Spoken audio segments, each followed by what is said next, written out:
সূরা আত-তাকবীর। রহমান রহিম আল্লাহ তাআলার নামে।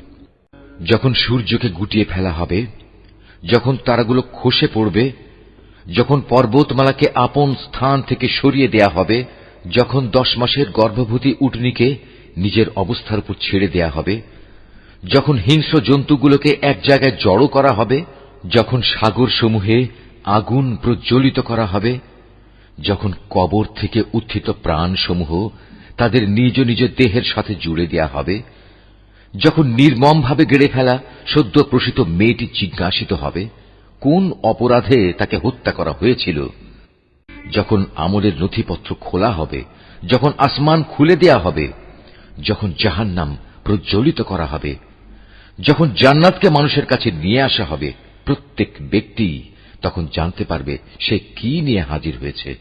শপথ সেসব তারকাপুঞ্জের যা চলতে চলতে পেছনে সরে যায়, আবার যা অদৃশ্য হয়ে যায়।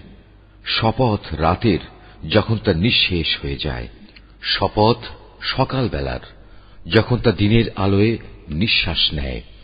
এ কুরআন হচ্ছে একজন সম্মানিত ও মর্যাদা সম্পন্ন বাহকের মাধ্যমে পৌঁছানো বাণী। সে বড় শক্তিশালী। আরশের মালিক আল্লাহ তাআলার কাছে তার অবস্থান অনেক মর্যাদাপূর্ণ, যেখানে তাকে মান্য করা হয়।